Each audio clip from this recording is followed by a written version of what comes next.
இந்த வீடியோவில் நம்ம பன்னீர் ஃப்ரைட் ரைஸ் எப்படி செய்யலாங்கிறத பார்க்கலாம்.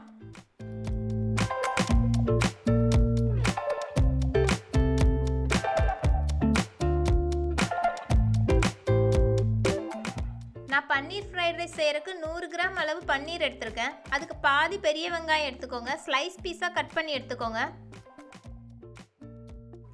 கொஞ்சமாக ஸ்ப்ரிங் ஆனியன் கட் பண்ணி எடுத்துக்கோங்க. அதே போல் பீன்ஸு கேரட்டு சின்ன பீஸாக கட் பண்ணிக்கோங்க. முட்டைக்கோஸை ரொம்ப ஸ்லைஸ் பீஸாக கொஞ்சமாக கட் பண்ணி எடுத்துக்கோங்க.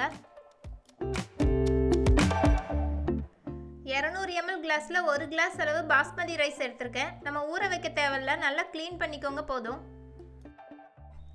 ரைஸை வேக வைக்கிறதுக்கு அதிகமான அளவு தண்ணி சேர்த்துக்கோங்க. அதில் 1 ஸ்பூன் அளவு எண்ணெய் சேர்த்துக்கோங்க. எண்ணெய் சேர்க்கும் போது ரைஸ் ஒன்றுக்கு ஒன்று ஒட்டாமல் இருக்கும். ரைஸுக்கு தேவையான அளவு உப்பு சேர்த்து நல்லா மிக்ஸ் பண்ணிக்கோங்க. இப்போ நம்ம ஸ்டவ் ஆன் பண்ணிக்கலாம்.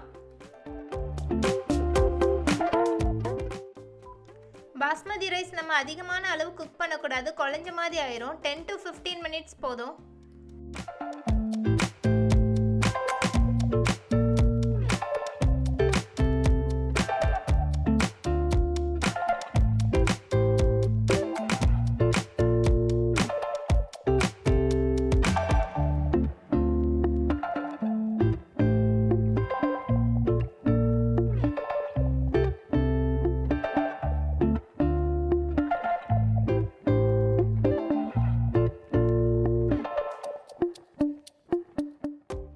இந்த ரைஸில் இருக்க தண்ணியை நம்ம இப்போ வடித்து எடுத்துக்கலாம்.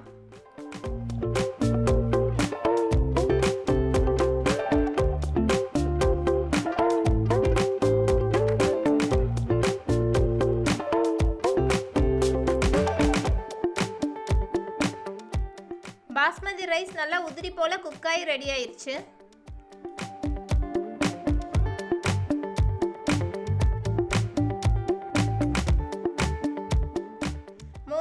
4 ஸ்பூன் அளவு எண்ணெயை நல்லா சூடு பண்ணிக்கோங்க. எண்ணெய் சூடானோன்னா நம்ம எடுத்து வச்சிருக்க 100 கிராம் அளவு பன்னீர் சேர்த்துக்கோங்க.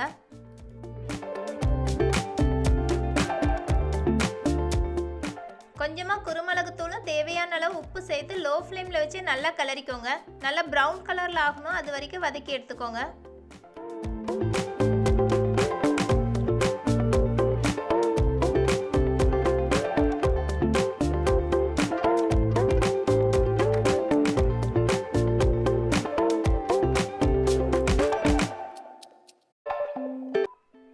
இப்போ பன்னீர் நல்லா வதங்கிருச்சு.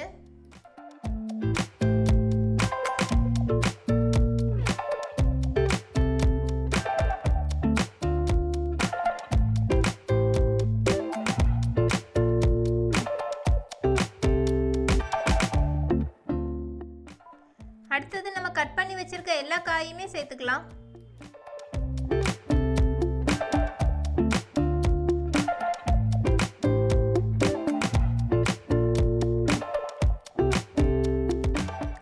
மினிட்ஸ் லோ ஃப்ளேமில் வச்சு நல்லா கிளறிக்கோங்க. காயெல்லாம் நல்லா குக் ஆயிரும்.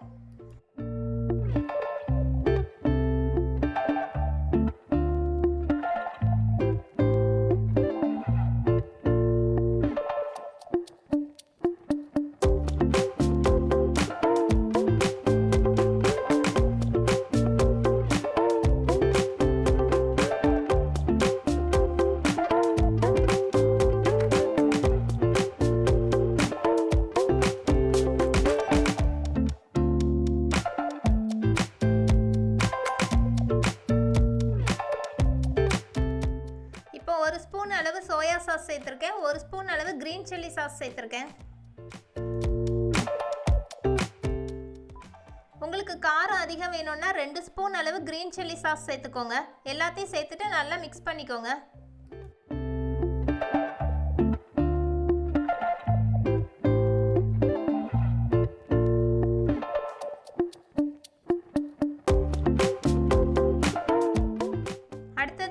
பண்ணி வச்சிருக்க ரைஸை சேர்த்து நல்லா ஜென்டலா கிளறிக்கோங்க.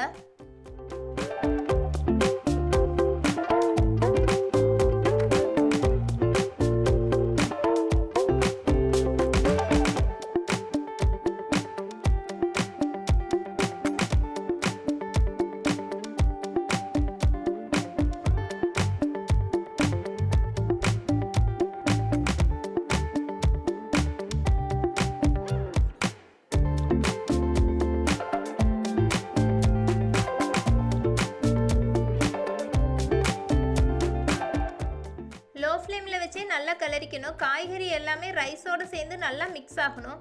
நல்லா மிக்ஸ் ஆனதும் இப்போ ஸ்டவ் ஆஃப் பண்ணிடலாம்.